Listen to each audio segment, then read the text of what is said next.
અમેરિકાએ લગાવેલ ટેરિફથી મહુવા ડિહાઇડ્રેશન ઉદ્યોગ પર અસર થવાની શક્યતાઓ ઓછી. અમેરિકા દ્વારા લગાવવામાં આવેલા નવા ટેરિફને લઈને મહુવા સહિત ભારતના ડિહાઇડ્રેશન ઉદ્યોગોમાં થોડું ચિંતાનું વાતાવરણ સર્જાયું હતું, પરંતુ તેમ છતાં ઉદ્યોગકારો અને એક્સપોર્ટ મેનેજરોનું માનવું છે કે આ અસર મર્યાદિત જ રહેશે અને લાંબા ગાળે મોટું નુકસાન થવાની શક્યતા નથી રહેલી. નમસ્કાર, મારું નામ સૌજીભાઈ ઠંટ છે અને માહિર ફૂડના પાર્ટનર છું. ઓલ ઇન્ડિયા ડિહાઇડ્રેશન એસોસિએશનના વાઇસ પ્રેસિડેન્ટ અને મહુવા ચેમ્બર ઓફ કોમર્સના વાઇસ પ્રેસિડેન્ટ છું. હાલ મહુવા પંથકમાં એટલે મહુવા તાલુકા એરિયામાં અને તળાજાથી લઈને ઉના સુધીમાં 150 જેટલા ડિહાઇડ્રેશનો વર્ક કરે છે અને પ્રોડક્શનનું કામ કરે છે.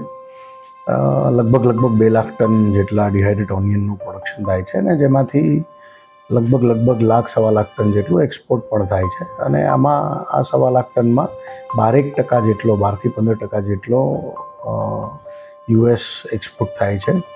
એટલે કોઈ ખાસ કરીને આમાં કંઈ અસર થાય એવું અમને આમ લાગતું નથી.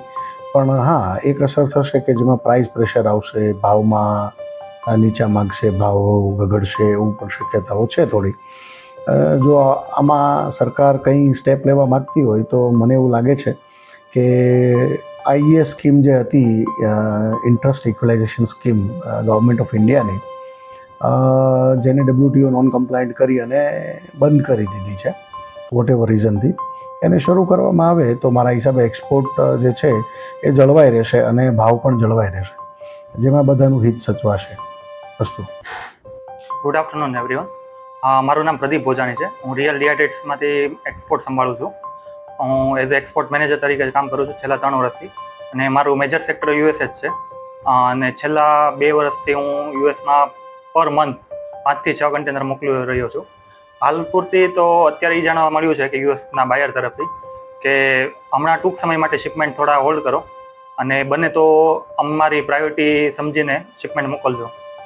અને ટૂંક સમયમાં બાયરને પણ એવું લાગી રહ્યું છે કે ટેરિફ થોડા ઘટવામાં ચાન્સીસ છે.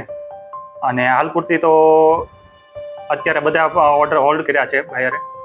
જો આમાં ગવર્મેન્ટની સહાય મળે તો ચોક્કસ આમાં લાભદાયી થઈ શકે.